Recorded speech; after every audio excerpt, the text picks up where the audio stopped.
நீங்கள் தேடி போனீங்கன்னா பணம் உங்களை விரட்டிக்கிட்டே போகும். ஆனால் பணத்தை எப்பயுமே பணம் எண்ணும் பொழுது நாட்டில் இருக்கிற எச்சியை தொட்டுட்டு எண்ணக்கூடாது.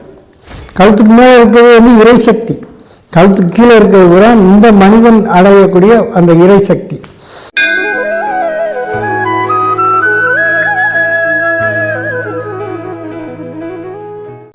ஆன்மீக அன்பர்கள் அனைவருக்கும் வணக்கம். இப்போ பணம் நல்லா பாருங்கள். ஒரு பக்கத்தில் நாணயம்னா என்ன பக்கம், ஒரு பக்கம் ராஜா இருப்பார், இன்னொரு பக்கம் மட்டி இருக்கும். அப்போ இந்த ரெண்டு பக்கம் நாணயத்துக்கு ரெண்டு பக்கம் மாதிரி பண ஈர்ப்புக்கு முக்கியமானது என்ன அப்படின்னா, ரெண்டு பக்கத்தில் நாணயம் இருக்க மாதிரி நம்மள்கிட்டையும் ரெண்டு விதமான காரியம் இருக்கணும். அப்போ தான் நம்ம வெற்றி அடைய முடியும். பணத்தை நீங்கள் தேடி போனீங்கன்னா பணம் உங்களை விரட்டிக்கிட்டே போகும். ஆனால் பணத்தை நம்மளை தேடி வந்தால் அது உங்களுக்கு வெற்றி. அப்போ பணத்தை நம்மளை தேடி வர வைக்கிறது எப்படி அப்படிங்கிறத பற்றி தான் இந்த பண ஈர்ப்பை பற்றி பார்க்க போகிறோம். பண ஈர்ப்பு என்ன அப்படின்னா, எப்பயுமே பணம் எண்ணும் பொழுது நாட்டில் இருக்கிற எச்சியை தொட்டுட்டு எண்ணக்கூடாது. பக்கத்தில் ஒரு ஈரமான ஒரு தண்ணியை தொட்டுக்கிட்டு அப்படித்தான் எண்ணணும். அதே மாதிரி எண்ணும் பொழுது எப்பயுமே இப்படி தொப்புளுக்கு கீழே வச்சு ரூபாய் எண்ணக்கூடாது. அப்படி ரூபாயை தொப்புளுக்கு கீழே வச்சு எண்ணினீங்க அப்படின்னா அது என்ன ஆகும், நம்ம கர்மா. அதுவே நெஞ்சுக்கு நேரம் வச்சு இப்படி எண்ணினீங்கன்னா அது நமக்கு பலம். அப்போ என்ன ஆகுது, இந்த பணம் எண்ணும்போது அந்த இப்போ நம்ம சொல்கிற வார்த்தைகளே உங்களுக்கு வருது. எண்ணும்போது எண்ணம் உதயமாகுது. அப்போ என்ன ஆகுது, உங்களுக்கு எவ்வளோ பணம் என்றமோ அந்த பணம் திரும்ப நமக்கு கிடைக்கக்கூடிய ஒரு பாக்கியம், ரொட்டேஷன், சர்க்குலேஷன். ஐயா நீங்கள் சொல்லிட்டீங்கய்யா, பணம் வச்சிருக்கிறவங்க என்றாங்க, பணத்துக்கே வழியில் நான் எங்கே என்றது அப்படின்னு சொல்லும்போது, அப்போ என்ன செய்றீங்க, சரியாக விடிய காலம் 3:30 4:30 மணிக்குள்ளே, எப்பயுமே அந்த நேரத்தில் நீங்கள் அடுத்து தூங்குறீங்களா முடிச்சிருக்கீங்களாங்கிறதெல்லாம் இல்லை. 3:30 மணிக்கு எழுந்திரிங்க, 4:30 மணிக்கு திருப்பி போய் படுத்துருங்க. அந்த 1 மணி நேரத்துக்குள்ளே இப்படி கையை வச்சுக்கிட்டு தொப்புளுக்கு நேரம் இப்படி கையை வச்சுக்கணும். இப்படி ரெண்டு பக்கம் வச்சுக்கணும். வலது கை மேலே இருக்கணும், இடது கை கீழே இருக்கணும். அப்போ இந்த பொசிஷனில் கண்ணை மூடிக்கிட்டு புருவ மத்தியை பார்த்துக்கிட்டு நான் சொன்ன மாதிரி கோடிக்கணக்கான ரூபாயை நீங்கள் எண்ணிக்கிட்டே இருக்கிறீங்க. என்ன திருப்பி அந்த ரூபா உங்கள்கிட்ட வந்துக்கிட்டே இருக்கு. இது மாதிரி ஒரு கற்பனையான ஒரு இமேஜினேஷன்,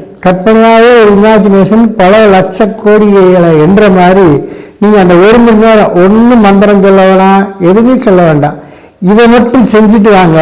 அது மாதிரி கோடிக்கணக்கான பணங்களை எண்ணக்கூடிய பாக்கியம். ஒன்று அந்த பணங்களை எண்ணக்கூடிய ஒரு வேலையில் இருப்பீங்க, அல்லது பணம் எண்ணக்கூடிய தொழிலில் இருப்பீங்க, அல்லது பணமே உங்களுக்கு சொந்தமாகக்கூடிய ஒரு வாய்ப்பை உங்களுக்கு அமைச்சுக்குவீங்க. சின்ன சல்லி வேறு இருந்தால் போதும், ரொம்ப பெருசாக வேண்டியதில்லை.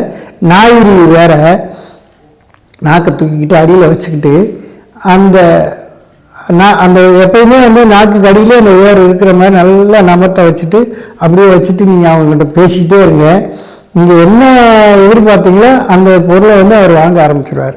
இது நாயுரி வேர், அதாவது ரெப்ரஸன்டேட்டிவ்க்கு. இது சாதாரணமாக இதுக்கு மந்திரங்கள் எதுவுமே ஜபிக்க வேண்டிய அவசியம் இல்லை. என்ன அப்படின்னா, பெரும்பாலான நம்முடைய நாளமில்லா சுரப்பிகளை இயக்கிறதுக்கு மெயினானது என்ன அப்படின்னா தைராய்டு தான் குரல் நான்களை சரி பண்ணுது, இனப்பெருக்க மண்டலத்தை சரி பண்ணுது, செரிமானத்தை சரி பண்ணுது.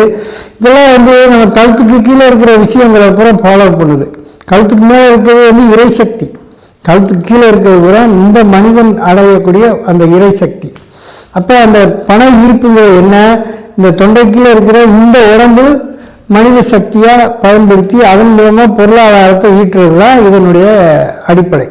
அப்போ என்ன ஆகுது, இந்த சுரப்பியை நம்ம தூண்டும்போது நமக்கு பேச்சாற்றல், நமக்கு பண ஈர்ப்புக்குண்டான அந்த வைராக்கியம், எப்படி பேசினா நமக்கு அந்த பணத்தை ஈர்க்க முடியும் அப்படிங்கிறது.